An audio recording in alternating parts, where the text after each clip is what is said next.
Hello and welcome to our podcast. You're listening to Barty's Wanderlog and we are your hosts, AnnaMai and Inês. Hello. Hello. Welcome back to another episode.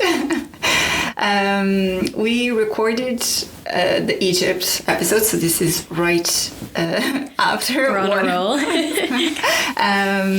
But we want to talk about your experience on the Camino, because now you went there, you walked, and you came back, and now you have to tell us what it is about. Yeah, what is this thing? You know, everyone is so excited about going back. Yeah. So you have to tell us. So if you listened to our previous Camino episode, we had Juan and Lucas from Camino By The Way on, and neither myself or Inês had walked the Camino, so we wanted to be convinced, we wanted to be sold on the experience. So they did a great job of showing the passion, I think. But at the end of the day, it did come across as one of those things you just couldn't quite put into words. And I think one of the things that they were trying to get across to us was that generally the Camino isn't about big monumentous experiences or events. It's more about the beauty in like the small things or in the simplicity of life, which sounds super cheesy, I know, but we're going to expand on that and we're going to see. Yeah, it is very curious because I think it's such an ephemeral thing that you can't grasp until you actually walked. And that was something that I was very curious if you had the same feeling, if you want to go back and if you can explain to us and if you can put it into words, what it is, the Camino, why it's so special to other people.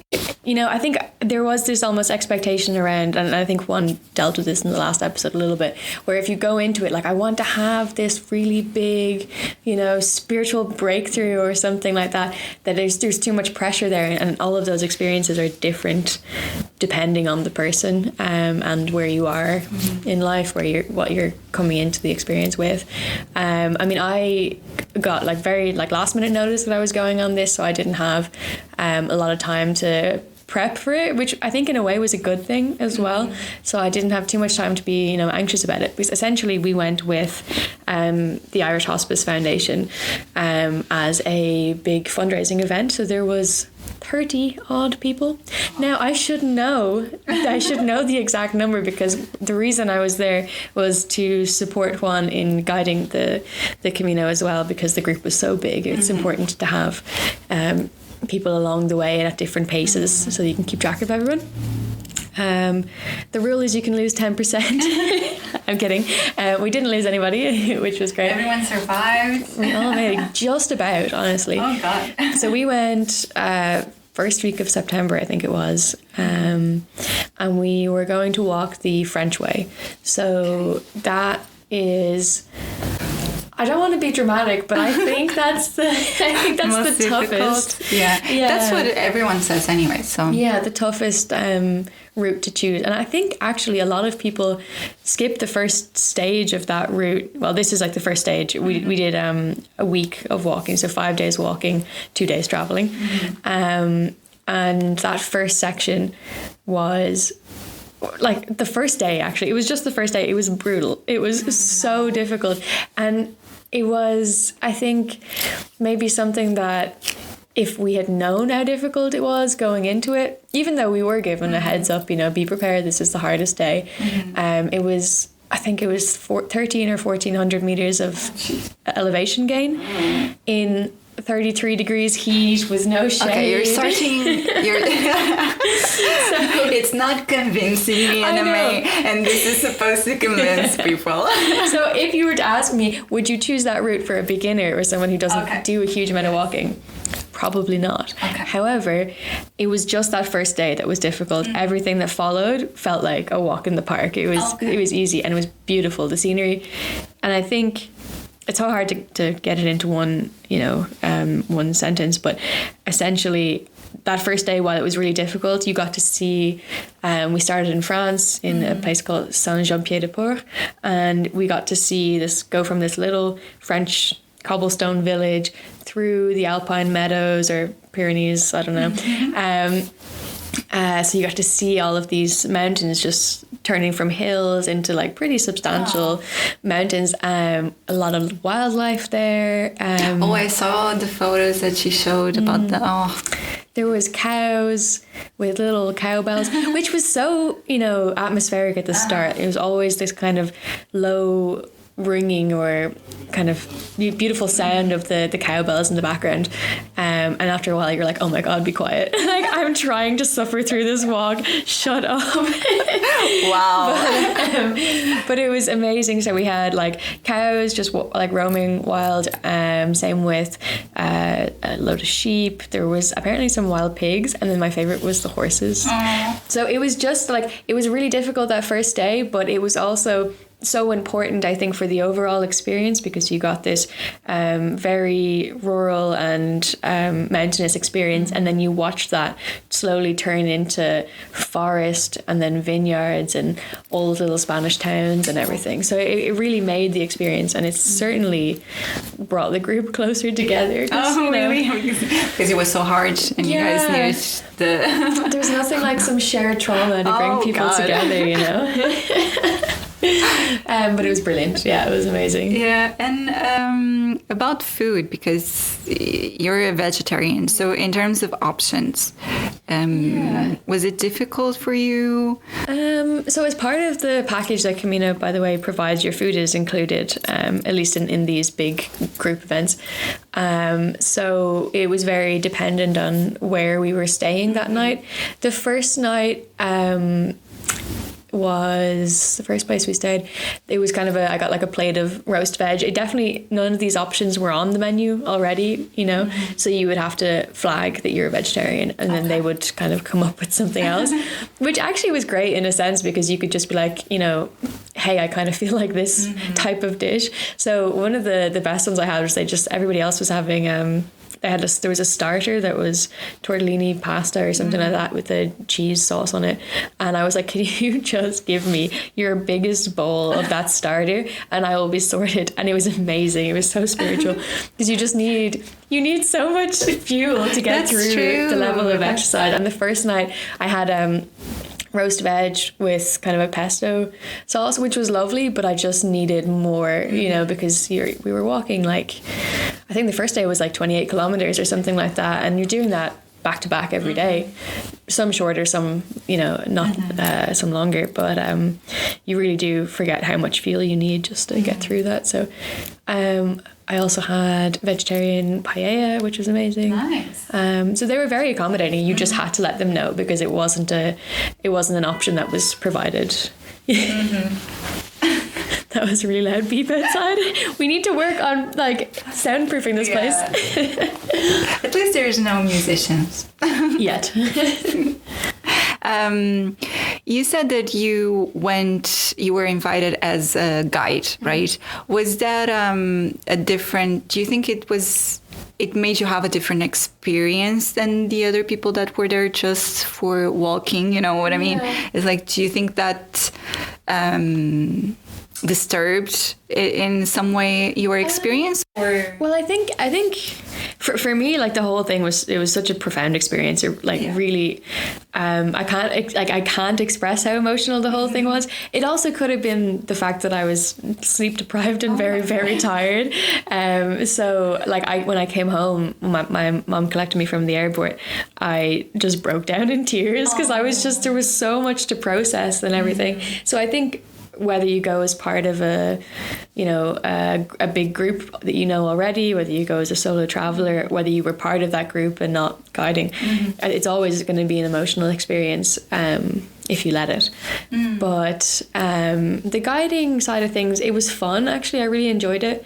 There was a bit more responsibility, I trying to keep track of all my little ducklings or whatever, because the group was so big and the levels were quite different in terms of speed of walking and fitness and everything, and also, I mean, the scope within the group, just age-wise. Like, I was the youngest there, I was 24, and then the oldest was Mary, and she was 83. So huge range of ages and everything in between, So what we did was have a leader and then someone closing in one section of the group, and then we'd have another leader at the second part of the group and someone closing that group again.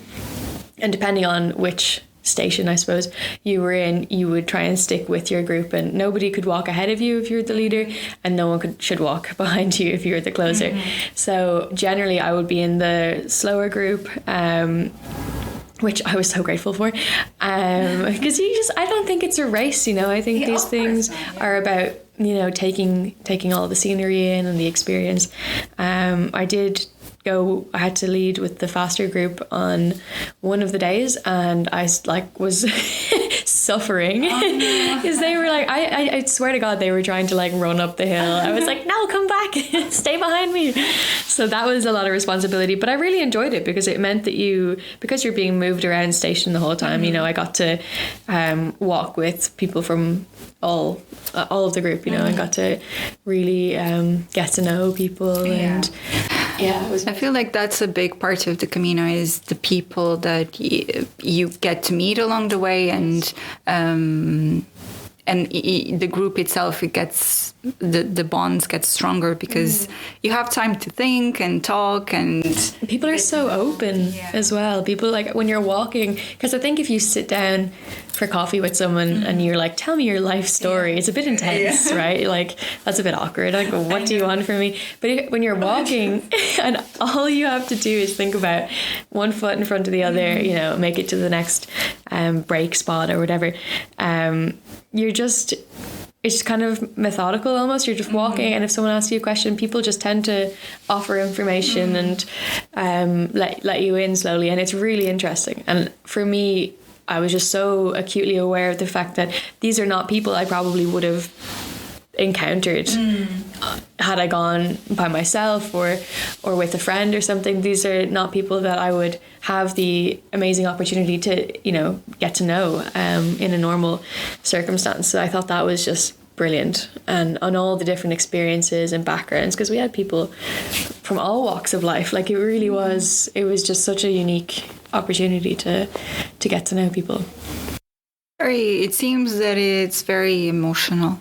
It was, yeah, it was, and I didn't expect it to be. I was trying to I was trying to keep notes on my phone of some of the little bits of information, like whether it was funny or whether it was like some, you know, wisdom that somebody imparted. You know, I was trying to just anything, you know. A lot of it was silly anyway, to be honest, but I was trying to keep those notes to sort of capture the experience, but it's so hard to do that. And it's not even always like big things, it's just this sense of community, I think, that you could capture your unique experience, but no one would have the same experience as you. And I think that the Camino is unique for that because of its uniqueness. Everyone has a different experience while being on the road. And everyone's coming from such different backgrounds, and you know, actually one of the really emotional parts of it, and it was done really well by Louise and Emma from Irish Hospice, was I kind of forgot that we were going with the hospice. You know, people who were fundraising for them generally had a reason to, you know, and some sort of connection with the hospice. So, you know, one of the nights, I think it was the second last night maybe, or third last night anyway, we stayed in a hotel and they set up this really beautiful candle ceremony where you'd light a candle for somebody special or that you were thinking of. And I was so, like, I was on a different plane in terms of like emotions at the time, because I was messing around with Lucas and he was showing me all the plants that you can eat. So we were a bit giddy and stuff, and then we just heard, oh, you need to be over here at this section of the hotel at this time. So we were like joking away, and then we walked over and you see everything set up and the candles are being lit and they gave a lovely speech, and then everybody suddenly was crying, and I was like, oh my God, no. And it was just, you had to switch like that, but it was just that moment of, oh right, everyone is here for a reason. There's a this isn't just a fun walk that we're doing. This is a really important experience and fundraising event for such an important cause, you know. And that got me. And I was like, I don't even know why I'm crying. Like, but it was, really heavy. But it was just beautiful, you know, the whole thing. That's so interesting. No, I think people might want to know what you need to prepare. Like, what are the tips now that you're like an experienced Camino walker? Yeah. What do you recommend for people? So if you're going on a Camino like this with Camino By The Way, or someone similar, you get your luggage transferred, right? Mm-hmm. So that's an amazing luxury to have, because you could see people walking along the way with these massive rucksacks and they're trying to dry clothes on the outside, and that's a fantastic experience in itself too. For these kind of trips though, you can kind of overpack a little bit and bring nice clothes for the evening. I definitely did not bring enough nice clothes. So if you're going as part of one of these groups, bring nice clothes for the evening, because I was, making stuff up by the end of it. So when you have that luxury with the bags being transferred, you can bring things that aren't necessarily essential, but are important to the experience. But in terms of preparation for walking, I know Juan actually gives out actual recommendations and a training plan, I think 6 months in advance of your walking. The main thing is just to be active, as much as possible, and try to, like, the best way you can prepare for any sort of sport or activity or event is doing that sport. So if you're going to be walking, you should be trying to hike and walk as much as possible. Certainly for this route, you would want to be doing something with elevation, something with hills.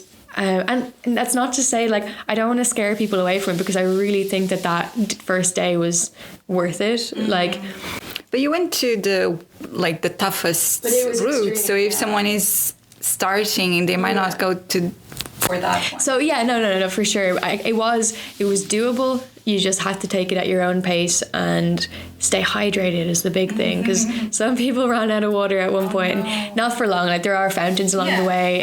The other thing is that the Camino itself is very well signposted. You're not really going to get lost at all. And honestly, at one point we started going the wrong way in one of the towns, and this guy was on his bike and he was like waving at us and he was like, no, it's that way, So like, you won't get lost. So very well signposted. Just bring enough water. Always more water than you think, and snacks, because lunchtime being at 2 or whatever time is just not enough. Sometimes you need to have your nut bars, or because you're doing exercise. Yeah, that's the thing. You can't be eating. You can't be trying to stick to the same food routine that you have at home when you're not doing half that exercise. So like, my bag, honestly, the majority of the weight in my bag going over was boxes and boxes of nut bars. I brought a load of barbecue salted peanuts or something. That's nice. I was so excited for them, but I couldn't eat them because I was so dehydrated. I was like, I don't want salt. Got it. Yeah, that's not smart. Yeah, I was like, so dumb. The flavor, and so I didn't think about the... No, so don't bring salty things.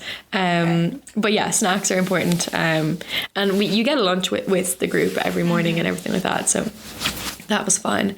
But yeah, just try to be as active as possible beforehand. And but the bottom line is that everybody's capable, really. Like, we don't, like, there's no pressure to get here at a certain time. And I was at the back of the group on the first day, and we were out for a long time. I won't say how long, just not to freak people out. But really, you can go at your own pace. There's no pressure. No one's running it, except for some of the lads at the front. But that's their own decision, So it's not a competition. It is not a competition at all. It's not a race. It's about the experience. Exactly. Yeah. So, would you go back? Oh my God, immediately. Yeah, yes, 100%. I'd love to do it again, yeah. Would you do it alone, or like this in a group, or would you go with friends? I would love to try it alone, actually. I really would. I think that one of the things about our experience was that we went as a group of strangers. So we spent the week getting to know each other. That was brilliant, because we created a very close bond. And I think at the start, everybody was very skeptical of, like, oh yeah, like, they're nice people, but whatever. But it really, like, the cliche are true. Like, you do kind of have a Camino family by the end of it.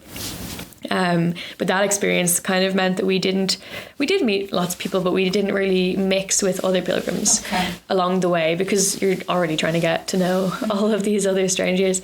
So I think going by yourself would be really interesting. So I'd love to try that. I'd also love to try doing the guiding again. I thought it was just amazing. As a guide? Yeah, I would love to do that again. I think you would be great. You have the personality really and the interest as well. Yeah, I just need to get more sleep because I don't function well without sleep. It's so intense because you're getting up in the morning. But it was also new to you as well. So you didn't know what to expect on each day. Yeah. Now you're more prepared. So I think it might be. It's about being able to impart that confidence on other people because I was like, But it was intense. You're getting up kind of early enough. You're getting a bus to your starting point, or you're walking straight from your hotel. When you have your lunch, you keep walking again. You go for food in the evening, and generally then people will stick around and have drinks in the evening as well. And if you're not careful, you can start to dig into the sleeping hours there. But we just had an amazing time. It really was. Great. I have here as well some of the learnings that I came out with. I want to know. Tell me. So tell me what you learned. I don't know if the group are going to appreciate this now, if they do listen, but I really felt that us as adults, I think that we are really just big children when you're given the space to be free. I just felt that when we were on the buses, on the coaches being transferred, everybody was so hyper almost. And, you could have been on a school tour. That's what it felt like. And I just thought that was really lovely to see that, everybody was just so excited to be there and giddy almost. Aww. So that was nice. The other one that I heard a lot from Bernie, who was one of the guys on the trip, was 85% of business is how you deal with people. So there you go. It's an interesting. Why 85? I don't know where you got the number from. Bernie, if you're listening, I want to know, where did you get the number? Pacharan, the Spanish liquor. Mm-hmm. Not a shot. Not a shot. Do not down it like a shot. It's embarrassing. I want to know that story, but maybe not for the podcast. Human connection and community is everything, for sure. That was my big takeaway. It was how close you felt with people, and just this sense that you could be walking by yourself and suddenly you're walking with somebody else and they'll give you a little snippet into their life and impart some, knowledge or whatever on you, or just a story even. And the way that was just so easy, it just flowed well, and then if you walked ahead then, or you fell behind, no issues, you just kind of dropped in and out with people, and everybody was so open and willing to share that. And then this is a real cliche, but it's seriously true. So we never know what tomorrow has in store for us. So really to make the most of what you have now. And that was just hammered home, I think, during that week. Wow. The cliches are true. The cliches. Turns out. I don't know, man. The cheese is true.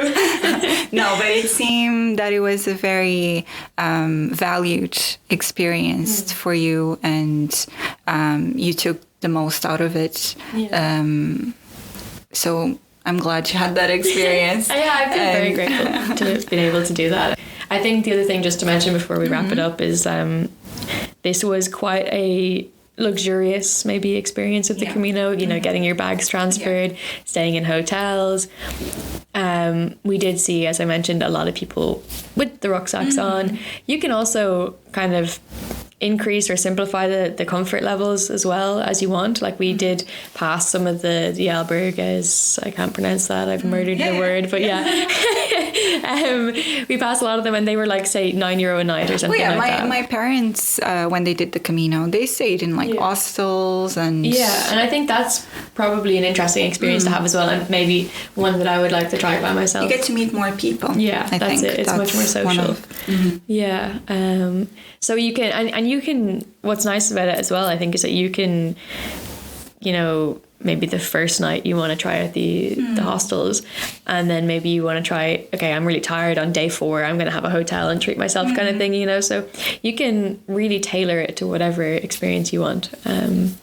So it's open to, my point is, I suppose, it's open to everyone, every level of fitness, every level of, luxury, if you like, or if you want to really, get down in the grit like a traditional pilgrim experience. It could be anything. That's what I think is important to pass on. But yeah. Nice. Well, it was wonderful to hear your experience. I'm not sure if I'm convinced because I think that I'm not a very active person. I like walking though, so it might be. Yeah, and at a certain point, you know what I'm afraid? Okay. It's because it's very emotional and very open. You need to be prepared to be in a very. At least from what I heard, you have to be prepared to be in a very vulnerable position emotionally, and some people are not prepared for that. I think it's like it's what you want out of it, right? So But you didn't go with any expectations. No, well, at the start, I was like, okay, I really want like a big spiritual breakthrough now. I want, I was like, come on, like, what do I need to think about to make this big force thing? it out? Yeah, I was like, come on, where's my big eureka moment? So yeah, it does not work like that. You just have to. I think it's just going back to this simple way of living. This just you're walking, you got to get your water, you got to get your food, and you're chatting to people along the way who are also, suffering too. That's not the right word, but you know what I mean. Like everybody's equal, and I think Juan said this as well. That's my point with the group is that we all came from different backgrounds and everything, but everybody is on an equal playing field. Yeah. Can you walk the distance? I can't. You don't know this. But yeah. No, it seems wonderful. It seems it like from what you're describing, and even from the previous podcast episode with Juan and Lucas, their own experiences, they make you think through and make you want to go. So I think it's very good. But I think we're ready to wrap up the episode. I think that's it. Yeah. That's all the wisdom I have to impart. I know it's surprising, but all right, well, we'll see you guys next time on the next podcast episode. Very excited. Woo. Don't know what it's going to be about, but we have excited anyway. Oh, yeah. We have to get Barry in. Yeah. Cork winter schedule. Yes. That's what we want to talk about next. Barry from Cork Airport is going to be our next guest, and we're very excited to have him here in this little studio. In our little box. I'll send him an email right now, actually. Yes. To set that up. All right. Bye-bye.